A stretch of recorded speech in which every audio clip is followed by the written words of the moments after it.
All right, well, let's go ahead and get started. Good afternoon, good evening, everyone. I'm Dan Bross, co-chair of the Partnership for Global LGBTI Equality. This session is about this session is about a decision facing each of your companies. Is your company going to be proactively stand up and combat discrimination against LGBTI people by publicly expressing support for the UN Standards of Conduct for Business? Or is your company going to accept that they are, in effect, remaining silent and not adding their voice to the nearly 300 companies that have affirmed their commitment to equality and human rights by endorsing the 5 UN standards to tackle discrimination against lesbian, gay, trans, and intersex people?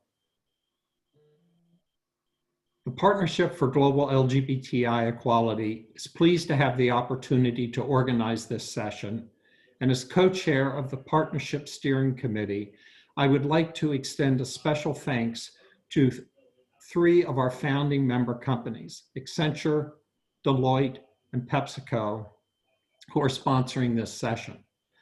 The partnership, announced in Davos in 2019 as a project of the World Economic Forum, is focused on leveraging the collective advocacy and power of business to achieve faster global progress toward equality and inclusion for LGBTI people, regardless of where they happen to live. A special thank you and call out to our 16 founding corporate members and our civil society partners. We would welcome the opportunity to talk with you should your company be interested in joining us to advance the work of the partnership.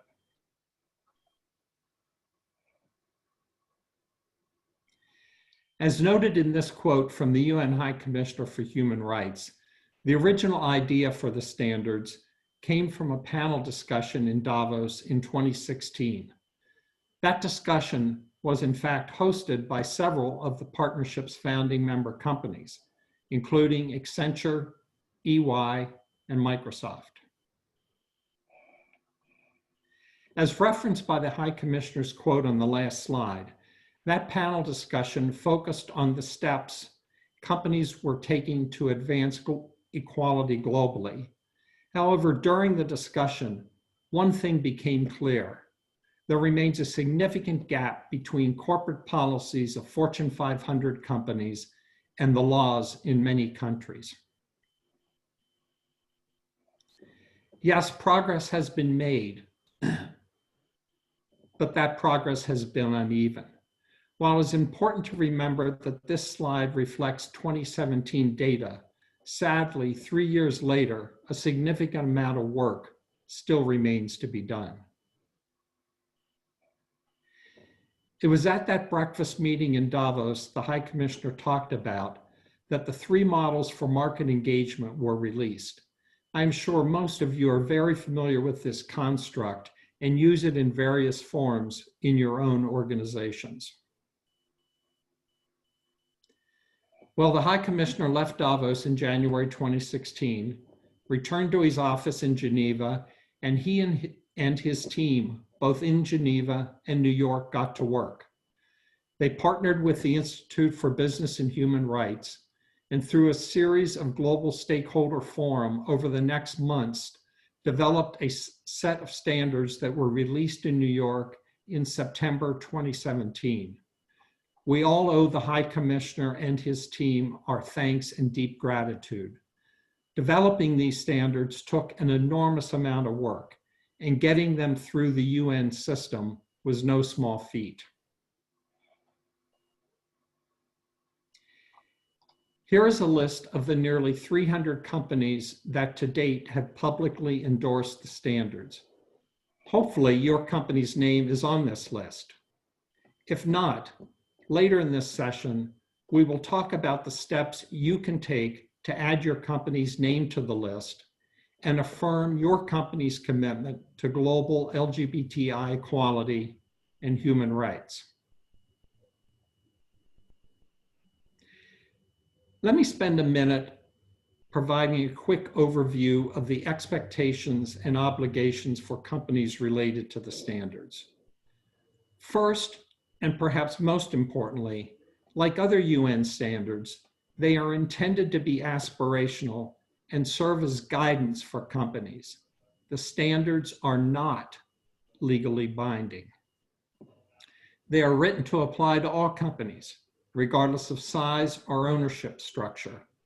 And it's important to note, while companies operate in some jurisdictions where laws discriminate against LGBTI people, international standards do apply, just like all other standards, just like all other UN standards, such as the Women's Empowerment Principles. As with all international standards, application should be guided by local stakeholders, and therefore companies should take different approaches in different countries as appropriate. Most companies that have endorsed the standards have done so as part of their diversity, inclusion, human rights, public policy, and CSR work. And finally, it's important to note that the standards do not have any sort of reporting or monitoring mechanism associated with them. Before introducing our panel and turning to each of the 5 standards in more detail, let me give you a quick overview. LGBT rights are human rights, so the standards build on existing international human rights norms. They are both internally facing, but they also look up and down a company's supply chain. They call on companies to use their leverage, a company's power and influence globally, to advance LGBTI equality. Now it is my pleasure to introduce our incredible panel, representing 5 PGLE member companies. In alphabetical order: Emma Codd, Global Diversity Leader at Deloitte; Claire Irie, Associate General Counsel at P&G; Lucerne McAllister, Global Diversity and Engagement Leader at PepsiCo; Rike Porres, Solution Architect at Accenture; and Michael Carmine, Senior Manager for Human Rights at Microsoft. So let's go to standard number 1. Emma, the floor is yours to talk about how you and your colleagues at Deloitte work to advance standard number 1. Thanks, Dan. I'm hoping everybody can hear me. So in terms of standard number 1, respect human rights, and just a very quick intro around it. So it's businesses should develop policies, exercise due diligence, and remediate adverse impacts to ensure they respect human rights of LGBTI people. Businesses should also establish mechanisms to monitor and communicate about their compliance with human rights standards. Now, when talking about our approach at Deloitte Standard 1, I need to set some context. We're an enormous organisation. We have over 300,000 staff around the world, and we operate in over 150 countries. Now, that includes over 40 countries where same-sex relationships are criminalised, and many more that don't have the protections in place when it comes to gender identity. Our member firm structure also adds a layer of complexity, as our firms within those countries are locally owned and managed. So when looking at Standard 1 and considering the above, we first of all needed and have needed to determine the best model for us, and that's the embassy model. So basically applying pro-LGBT plus inclusion policies and practices when it comes to our own employees in all countries where we operate. So our firm is effectively a safe space and haven for all our people, wherever they are. But this isn't just about policies, although of course they're really important. It's about what we actually do as well. So our practices, such as how we communicate when it comes to LGBT plus inclusion. Now, I just wanted to give you a really quick example of how this actually works for us. If you look at Deloitte Africa, so despite an immense legally challenging environment, Deloitte Africa has demonstrated really visible support for LGBT plus inclusion, both internally and externally. If you look at support that the Deloitte Africa CEO has given to this, the firm has not just talked about it, but demonstrated the strongest commitment to LGBT plus inclusion in really difficult environments. As some examples, They've prominently showcased our LGBT plus employee resource group as part of their Life at Deloitte external careers page. They've shared multiple LGBT plus inclusive images on the Life at Deloitte Instagram page. They included a spotlight on Pride Month in the internal newsletter that went to all staff members in every African country where we operate this year. And I'm so proud the CEO took part in our global Pride campaign this year as an ally, talking about what allyship meant to him and why it was so important to him as a leader. And they've also updated their anti-harassment and anti-discrimination policies to make specific reference to sexual orientation and gender identity. And then just before I finish, this isn't just about LGBT plus specific policies. I believe this is also about other policies. So if you think about dress code, parental leave, the list is endless. And it's also about processes that we have across the organization. So recruitment process, evaluation, promotion processes, and also making sure that they are LGBT plus inclusive. Now, this is a huge job, and this is definitely a work in progress, but is well worth it. And then finally, I just wanted to say that I think it's really important that while policy is really critical, culture is every bit as important. So lived experience, are we walking the talk in our practices? And to me, this bit is absolutely critical. I'm a true believer in needing a truly inclusive culture to enable LGBT plus inclusion. In my own organisation, I have an amazing LGBT plus advisory group that I've just established so that I can listen to our people around the world, bear in mind their lived experiences when we continue to build out our strategy. So I'll tell more about that later, but hopefully that gives you an insight. Great, thank you very much, Emma. I really liked how you brought in the three models, and I think you specifically talked about the embassy model, and also your reference to culture, and how the culture at Deloitte was an important ingredient for how you approach your D&I work generally, and obviously your LGBT work also. And the comment you made at the beginning about your unique structure being a partnership. So I think it's important, and we can talk about this more during the Q&A, one size does not fit all. And while these standards are meant to be, and hopefully will be, adopted and endorsed by thousands of companies globally, each company is a bit unique and is a bit different. So the standards are meant to be flexible. So the way they are adopted and used at Deloitte is clearly and will be different than the way they would be adopted at other companies that would be participating in this session. Talking about another company, let's talk about standard number 2. And let me turn to my friend and colleague, Lucerne McAllister at PepsiCo.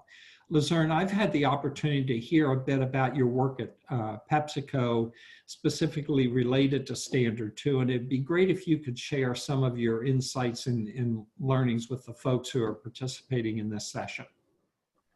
Sure. So we think about eliminating discrimination and this standard number 2, we're really talking about looking at our human resources and looking at the entire life cycle of who our human resources are. So often we think about employees, but you can think about contractors as well. And so whenever we think about that journey, we want to think about all aspects, the recruiting, the actual employment, where they're working, how they are interacting with others in the workplace, how they're dealing with partners or partnerships, other entities, whether that be suppliers or other contractors, and working in various different locations, including around the world. And so when we think about those things, what we have at PepsiCo are policies that seek to protect those human resources in as many ways as possible. From a policy perspective, internally at PepsiCo, we have a very clear policies around non-discrimination. And what we always do is we seek to adhere to that policy. And the only exception to that is when legally impossible in that case. And even then, we're going to do whatever we can to protect our employees. So When we think about why PepsiCo signed on to the standards, the reason is because this very much fits with who we are and what we do. Specifically, we have a philosophy called winning with purpose. And if you look on our website, it actually says when it comes to winning with purpose, what we're looking to do as a company and what makes us strongest is take the opportunity to embrace all of humanity. And so in order to do that, in order to protect that, we have very strong non-discrimination policies, and therefore eliminating discrimination is a major part of how we respect everyone in our company, and it fits really well with this standard.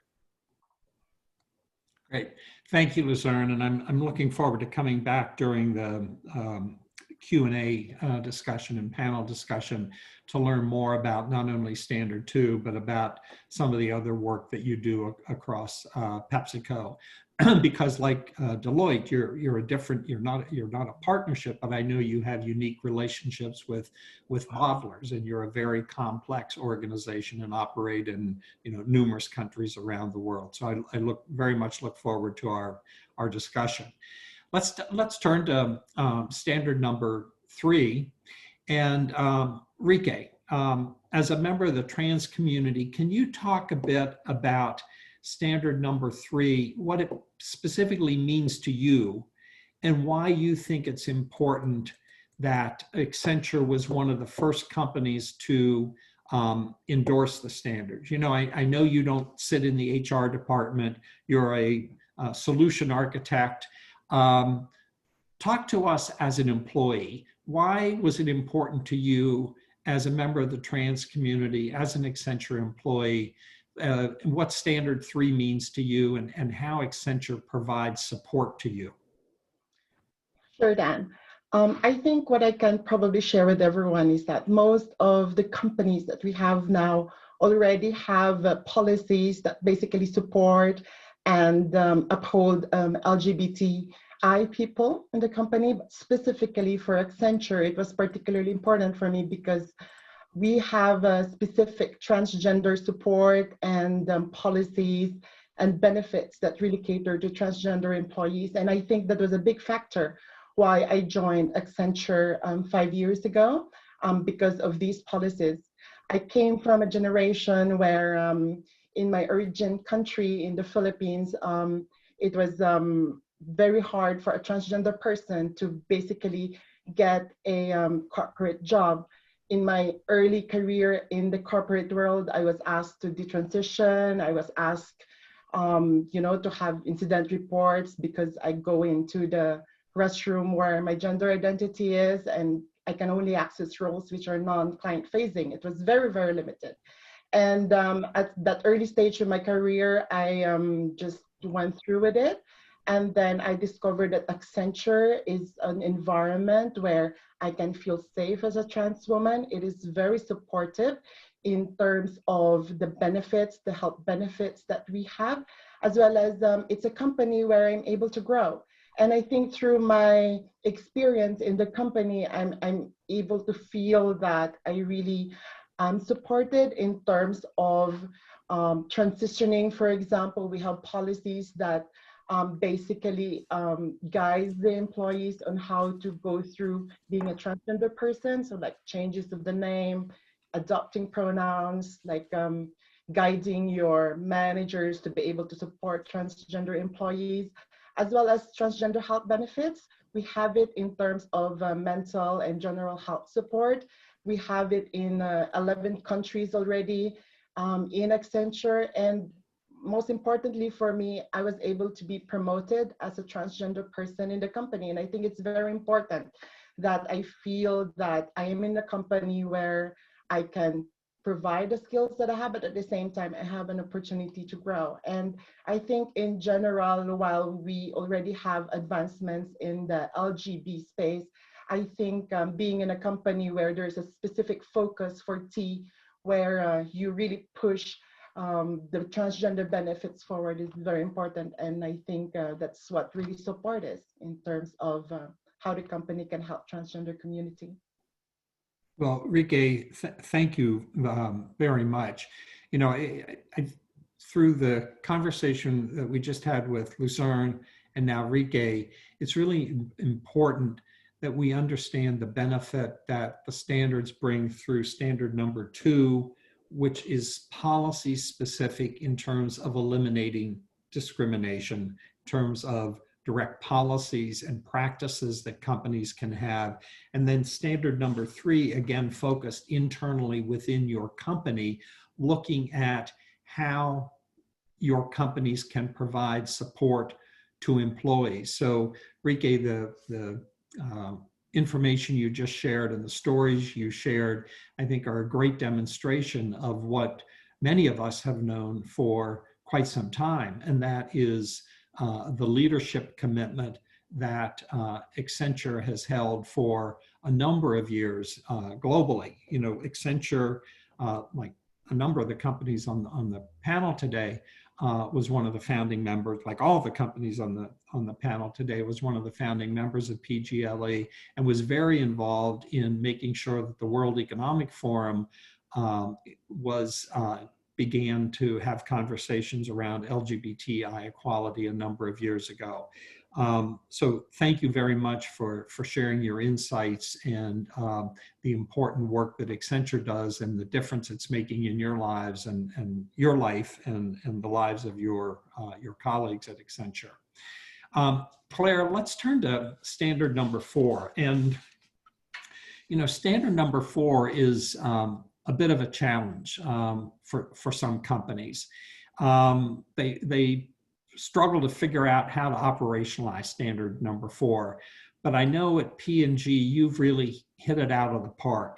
Can you share with us a bit of some of the work that you have done at P&G specifically related to standard number 4 in terms of how P&G looks at preventing other human rights violations, which may extend beyond the walls of your company? Sure, Dan, thank you. At P&G, just want to give a context that we serve nearly 5 billion people in 70 countries around the world with our brands. So as we serve consumers, we believe and have publicly committed to doing what's right because we want to be a force for good and a force for growth. But when you look at standard 4 and try to figure out how do I operationalize that outside of P&G's walls, it becomes very daunting of a task, very difficult. So what I thought would be helpful is just to break it down to 3 simple areas. And I know all issues are not simple, but I thought this would be a good, helpful way for each of you to engage with your companies on how you also can operationalize standard 4. So first is your commitment. So P&G is deeply committed to an inclusive culture, and we have an anti-discrimination policy. We extend the same policy to our external business partners. So again, the first is having the commitment. The second is making sure that your company has a process for people to speak up. So you want to make sure that you encourage your employees, your business partners, your employees of business partners, external third parties, anybody, that they can call and speak up to your hotline, talk to their business relationship manager, talk to someone in legal. But we want to learn and we want to hear if our policies have been violated, either internally at P&G or through our end-to-end supply chain. And then the third part is to have a process to investigate. So we are committed to reviewing all allegations, whether internal, external, of any wrongdoing. We have teams that are trained on human rights to ensure that we have thorough, impartial, and fact-based investigations. And we have to stress, retaliation is not tolerated. So recap, 3 simple areas. 1 is the commitment. 2, have a process to speak up. And 3, have a way to investigate once someone has spoken up. So now I want to transition that and show you a real life example of how we took these 3 simple areas and made them work in practice. So in an organization that we knew, they knew of our commitments and they reached out to us. They reached out to one of their business relationship managers and they shared that one of our other business partners had exhibited discriminatory behavior by not fulfilling P&G orders due to their beliefs against LGBTI people. Now, as I said before, discrimination is in clear conflict with our commitments. So because we have a clear commitment, which was number one, it was easy for us to find that business partner was inconsistent with our policy. So because we heard someone, we have to then investigate. And our first step was to engage directly with them, or the business partner, to be part of the solution. We wanted to help prevent or mitigate discriminatory behavior. So we reached out. And when we reached out and investigated the issue, the supplier acknowledged that they had been discriminated. They've had discriminatory behavior. And as such, because this supplier wanted to maintain P&G business, they agreed to issue apologies, which is critically important for people who've had their rights violated, is that they get apologized to. We wanted to make sure they fulfilled past and future orders. And finally, that we worked with them to update and sustain their social policies and actions. So again, we want to make sure that we have three things operationalized: have your commitment, have a process for people to speak up, and then finally a way to investigate, to affect change, to eliminate discriminatory behavior. And P&G knows it has the ability to influence business partners, and we then have consciously chosen to exercise this ability in situations like this, which is in full support of Standard 4. Great, thank you very much, Claire. I really liked your three things that you pointed out and the example you gave. Let me ask you a question. I know we're not to the Q&A yet, but I want to ask while it's top of mind. When did you revise your supplier code of conduct to include the UN standards, LGBT discrimination? I know a lot of codes of conduct, they continue to evolve, and some companies are looking at revising their codes of conduct to include the UN standards on LGBTI discrimination, but they haven't gotten to where P&G is. When did you take that step?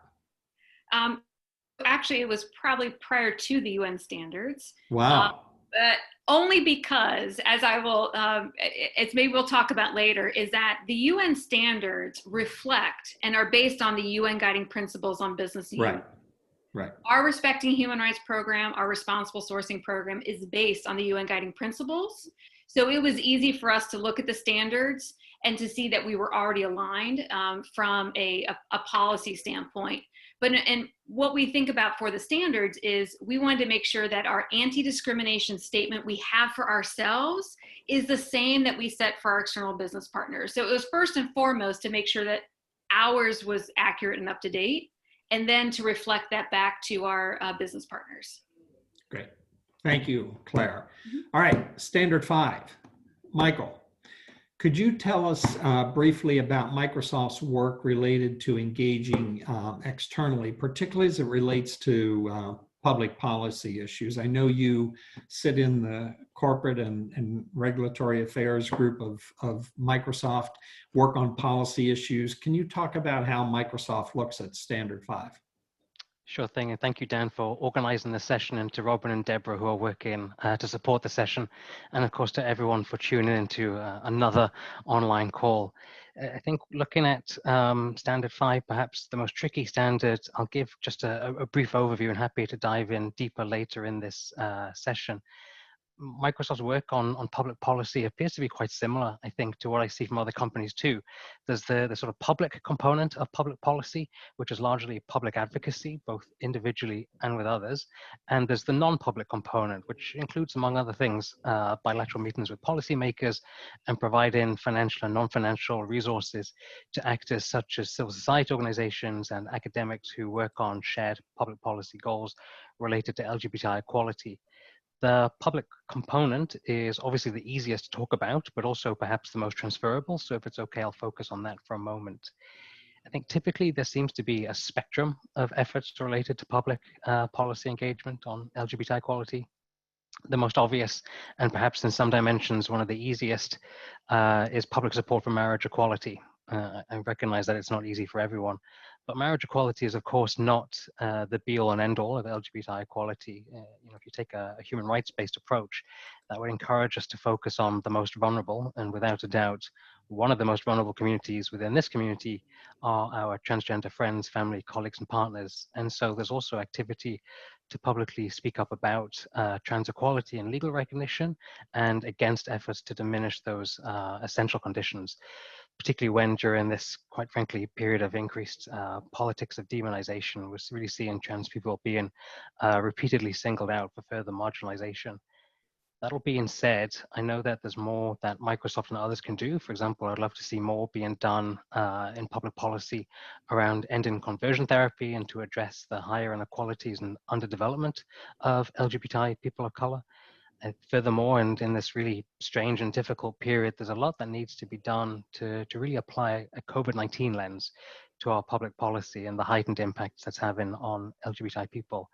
And so whilst I think Microsoft and others are in a position in which some public policy activities and issues are now constant, almost habitual, there's still, and probably always will be, space to do more. And I hope we have a chance to discuss that in this session as well.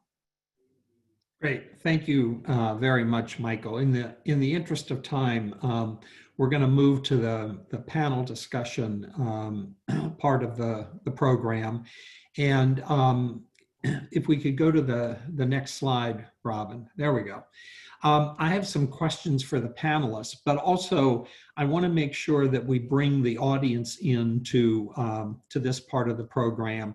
And if you look at your Summit app, your tool on Pathable, at the bottom, if you would use the polls function, the polls tab, you can see where you can submit questions.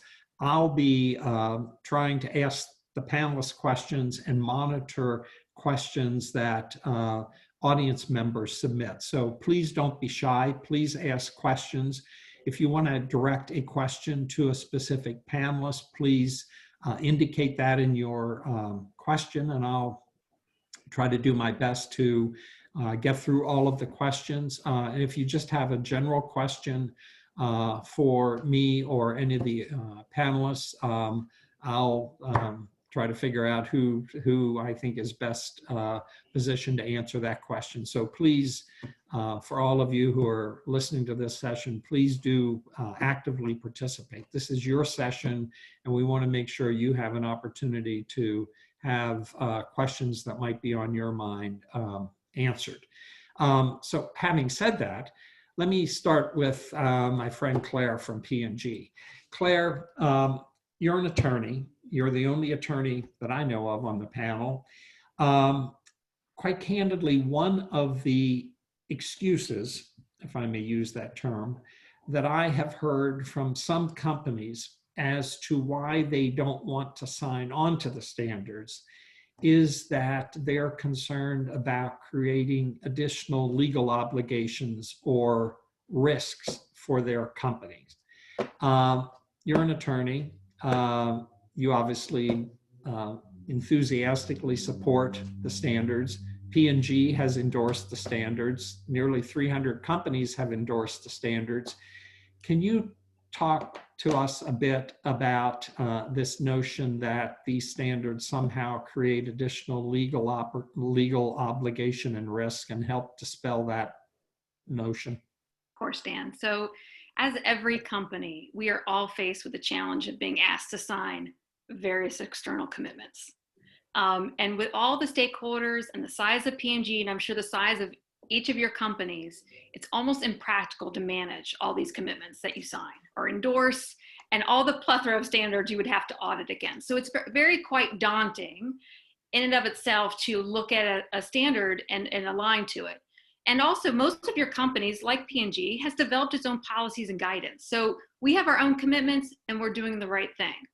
But we have to recognize that companies like P&G and our brands can have a meaningful impact to doing what's right. And we've committed to use our voice to shed a light on bias and inequality. For that reason, when the UN standards came out, and they were the first standards by the UN to promote the human rights of LGBTI people, we knew we had to be part of the conversation, right? So we wanted to look and review the standards to see how we could participate, what needed to be true to comply. And I can tell you as a lawyer looking through them, we found the standards are a guide for companies. They have no monitoring mechanism or compliance requirements. They don't require anything additional. The standards, as I said earlier, were built off the UN Guiding Principles on Business and Human Rights, which were the same principles we use to build our Respecting Human Rights program, which likely are the same principles that your company has used to develop its human rights program, its responsible sourcing program.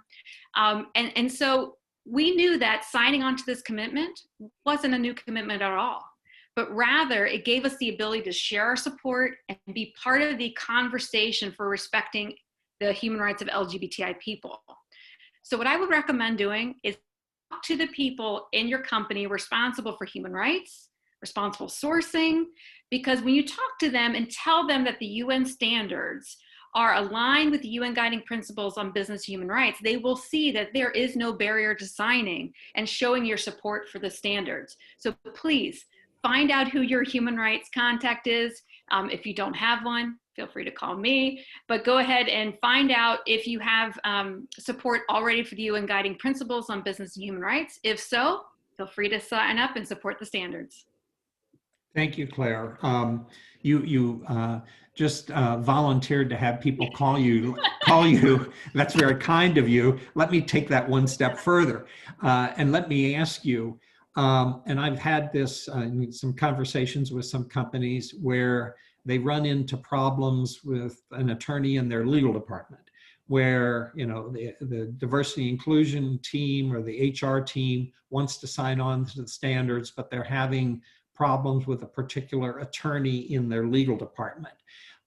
Does your offer stand that people could call you and you would be willing to talk attorney to attorney related to the standards?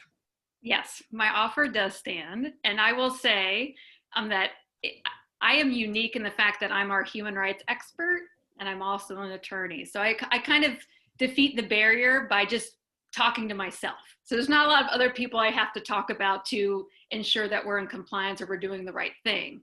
But what happens and why P&G has put its human rights program within legal is for this particular situation. We want to make sure that we are not putting barriers on us that aren't really there. We want to have not only the subject matter expertise for respecting human rights, but also be able to look at it from a legal standpoint, because it's very similar to your business saying, well, tax said I couldn't do it, or legal said I couldn't do it. But when you really ask and you really dive into it, sometimes people just don't have the information. And sometimes your attorneys just don't understand what respecting human rights is. They've not heard of the UN Guiding Principles or the UN standards, and they just need to be educated and informed a bit so they can understand that this isn't a new commitment. It's just supporting a commitment that their business is already probably aligned with. Well, thank you, Claire. That's very generous of you, and hopefully your phone won't. Hopefully, people won't abuse that kind offer. But I really appreciate it. Luzerne, PepsiCo was an early adopter of the standards, as I mentioned earlier, and well before the standards were released, PepsiCo had strong non-discrimination policy related to members of the LGBT community. Why did PepsiCo think it was important to sign on to the standards, even though you were already doing everything the standards, sort of outlined? Why did you feel it was important to take that additional step? Yeah, sure. So I think, very similar to Claire, but I'll say the next piece is the external conversation piece. So we have a lot of partnerships. We have our customers and our consumers. When we think about our general stakeholders, so our customers being retailers who actually sell our products in the stores. And often what I find, and I've learned this in certainly the last few months, is a lot of our customers and suppliers will come to PepsiCo and ask us for the playbook, if you will, on various different diversity related aspects. So what are you doing in the area of LGBT? What are you doing in the area of racial equality, so on and so forth. So knowing that that's something that a lot of our customers come to us for and our partners come to us for, this really helps us move the conversation forward and just puts another stamp on, in a sense, what we're already aligned to, as Claire said. So, you know, we're already aligned to it, and this kind of puts a little bit more focus on it. Then we can have that specific conversation where others are struggling to already have that conversation internally within their own walls. And I think it's certainly helpful for other companies internally to say, hey, look, PepsiCo is doing this and has done this, so therefore we should be doing it too, because we trust that, you know, as a partner in business, that if they're doing something like this, then we should be doing that too. And hopefully that's what this panel is about today, is that some of those companies that are certainly here, part of Out and Equal, have been here for many years, are realizing, oh, we should be signing on to these LGBTI standards. It's kind of a no-brainer. And then, you know, from there we can make the statement, and then it increases your ability to really share more information. And I think really just tie into the UN, tie into the World Economic Forum even, and have this level of conversation. I think the other piece is that you kind of make you reinforce a global statement around around your company's respect for human rights, and how they align their business goals with human rights. So I think that's really important too. And sometimes what happens is when it gets to a certain underrepresented group, sometimes there's a temptation for some of those rights to fall away. This is again a reinforcement that these rights do not fall away for this particular group. Thanks, Lucerne. And let me extend that conversation and ask Emma that same question. Deloitte was an early adopter of the standards. Why did Deloitte think it was important to sign on, even though you were already doing many of the things, I think all of the things that were outlined in the standards? Yeah, I mean, it's so interesting listening to Claire and Lucerne, because I think our experiences are so similar. I mean, we signed in, I think, October 2018. We were, you know, fairly an early adopter, and I would say we actually, when we signed, we knew we still had quite a lot to do. And you know, I think, Dan, this comes back to something that you said earlier, which is, you know, to us, this was a real laying down a real commitment. And we, you know, there was a lot we had done, but equally there was more we knew we had to do. And as, you know, as this huge organization operating across so many countries, some of which are extremely complex in which to operate, the standards just give us what we really need, and they give us, you know, a framework. So, you know, so why did we sign? Well, it underscored our absolute commitment to LGBT plus inclusion. Now, I do think the structure thing is really, really important. And you know, to build on that, so from a global inclusion perspective, we have a foundation that is a respectful and inclusive culture, focusing on microaggressions and frankly our everyday culture. And then we have a number of pillars which are real focus areas for us, where effectively we have a standard that we expect all of our organization to be at. Now, LGBT plus is one of those pillars, and what we've done is we have designed our entire approach and strategy from a global perspective, recognizing that some parts of our organization are further ahead and others have catching up to do, but we've used the standards for that. And you know, as a diversity leader, that, you know, when I'm talking to my leadership, I'm talking to, you know, other leaders within my organization, being able to frame all of our actions around the standards is frankly a win-win. So, you know, for us, it really important. It underscored our commitment, but it's also given us a really good framework that, you know, we're part of the way through our journey. We've got more to do, like I think most companies have. Great. Thank you, Emma. I see some questions coming in. Again, I see some questions in the chat. If you could put your questions for the panelists in the poll, that would be really helpful. It gives me an opportunity to manage that more than toggling back and forth between the chat and the poll. But there's a question in the poll. I don't know which of the panelists wants to take it. I'll just throw it out. Have you run into any problems since your company has signed on to the standards? Anyone on the panel want to take that? And if not, I'll call on someone. I'll take it first. All right. So I'm not really quite sure what type of problems you're thinking about, but what I would say is that if you're thinking about internal, external, you are always going to have issues that you have to manage. When you sign, it's not a magic wand that issues have been resolved. It just sets a very clear expectation of what you believe you're going to follow and how you're going to support from internal all the way to external influence. I think problems as they come up is always contextual. And I think it's very critical that when they become complicated, when it becomes too many facts to understand, bring it back to the basics. Respecting human rights, keeping employees safe, doing the right thing. And if you can bring it back to what your core result should be, is respecting others, it makes it easier when all those different facts, patterns come up with the problem. So sometimes you just have to pull things apart to get to just the base that you need to respect other people and promote human rights. Great. Thank you, Claire. Let me bring in our final two panelists. And Michael, let me go to you. And this is a question related to the standard you talked about, standard number 5, acting in the public sphere. You know, I've heard from many companies that they're just inundated with requests to sign on to various amicus briefs, letters from groups asking them to support or oppose bills in Congress or in Parliament, at all sorts of levels of government. How does a company as large as Microsoft decide when to engage? How do you figure that out? Can you give us some examples of when you've engaged and what role different people play within the company in deciding on how to engage? And I guess specifically, what role, if any, does your employee resource group play in that engagement, in those decisions? So I think to tackle these requests, and as you say, they can come from so many different sources, very different locations, and very different in nature.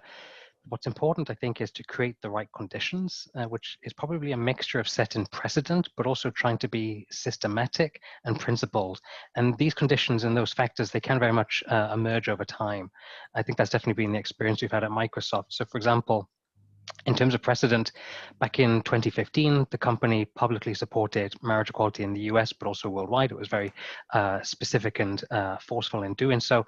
That really created a baseline, I think, upon which executive leadership, country subsidiaries, and ERG chapters now know where the company stands. And so they can then themselves decide when and how to speak out about the same issue in their location. Excuse me. In the same year, the company also was quite public in its support of the Equality Act. In a similar way, that creates a baseline or a precedent for colleagues in US government affairs and state level government affairs in the US to see what is the public policy reform that the company stands for across a range of issues, including employment, education, and health. Also in the same year, a very busy year, 2015, Microsoft joined around 70 other tech companies, thanks to the Human Rights Campaign, in taking a stand against anti-LGBTI policy, again, creating a baseline of when the company will speak out against, for example, so-called bathroom bills and other attempts to harm the equality and recognition of trans people. And quite importantly, some of the most vulnerable people among us, young trans people in particular. In 2017, Microsoft was one of the first companies to publicly support the standards of conduct, which then demonstrated across the whole business how Microsoft can approach respecting the human rights of LGBTI people worldwide. And that was further evidence, as you mentioned, by being a founding member of the PGLE in 2019. In 2018, the company took a specific stand, firstly individually, and then with other companies, in opposition to proposed administrative and legislative efforts to erase transgender protections through essentially what would be reinterpretation of existing laws and regulations in the US. So what does this all mean? Well, I think it creates a platform on which local leadership can adjudicate how and when to tackle or to take actions in their own locations. And with all that, the company has been able to speak out publicly in support of equal treatment of LGBTI people in places like the US, Ireland, Australia, Brazil, Taiwan, Czech Republic, Japan, UK, and elsewhere. So hopefully quite a diverse mix of places. But in terms of being systematic and principled, one challenge we really face is a need to be equitable. In other words, not focus solely on LGBTI equality in the US and maybe Western Europe, but also worldwide. quite inevitably, I think for Microsoft, this might be true for others on this panel and in the discussion as well. We have unequal levels of public policy expertise worldwide and unequal levels of LGBTI representation worldwide. But of course, the universal rights of a LGBT person are the same in a small country as they are in a large country. And so as freely available and outlined on the best practice library of the PGLE website, we worked over the course of last year to map existing risks and opportunities related to Standard 5. And there are really three components. So one is an external policy landscape. So using the When in Rome embassy and advocacy model, which you spoke about, we mapped that against where Microsoft has operations.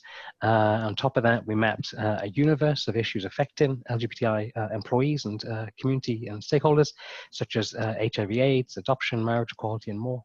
And we also mapped public sentiment using public sentiment analysis. In addition to that, kind of standing along next to that, we also identified opportunities for engagement. So building on that map, we used of the public policy landscape, we used, among other things, the very excellent channels of influence framework from Open for Business.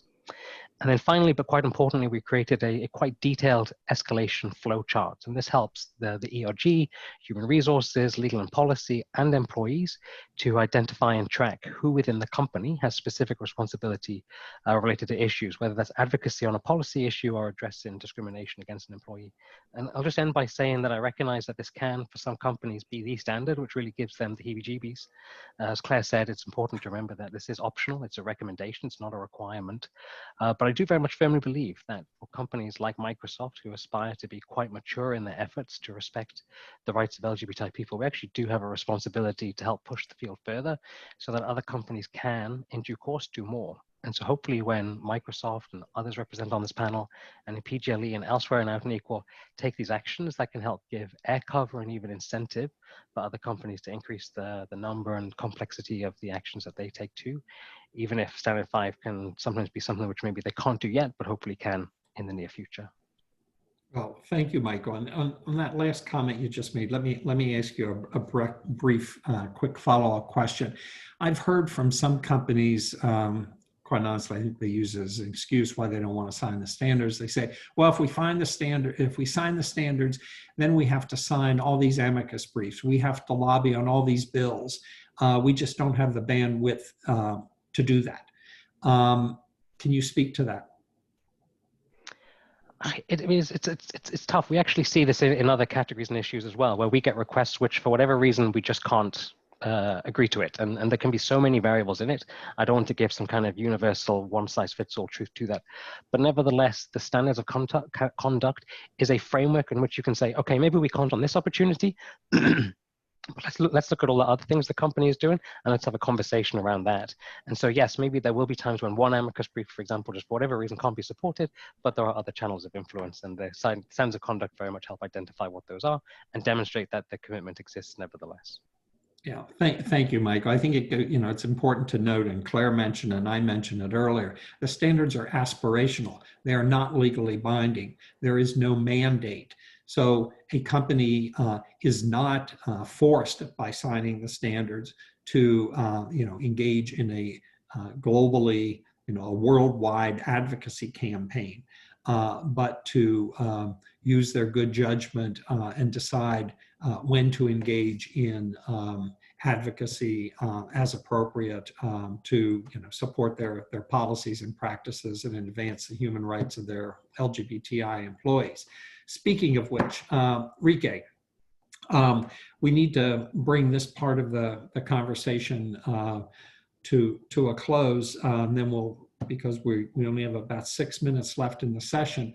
But I wondered if you could, as a member of the trans community and as an Accenture employee, you talked very passionately and very movingly earlier about how important it is to you for Accenture to stand up for you and support you.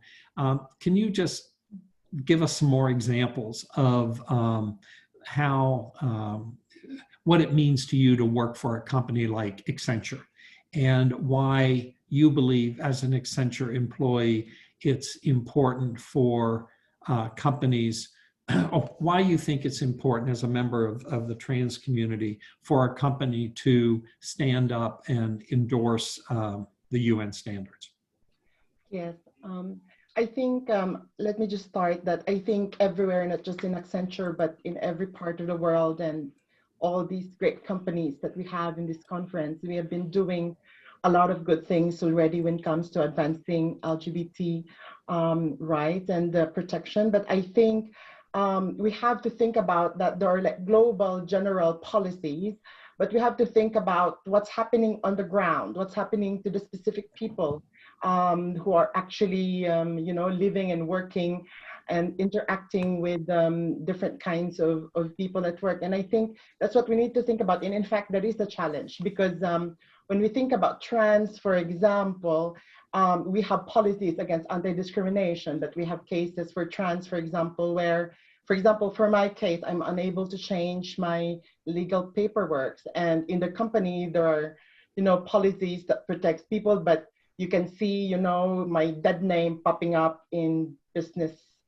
invitations, in company websites, so things like this are very specific to trans. And I think it's important to think about, and I think this is the challenge really, when we have a global policy, that we have to think about how does it apply to the LGB, how does it apply to trans people, how does it apply to intersex people? Does this policy really apply to them, or do they have really specific struggles that needs to be supported on the ground as they live? Like for my case, I mentioned about my dead name, for example. And I think it's also a problem if you think about it as we move from country to country.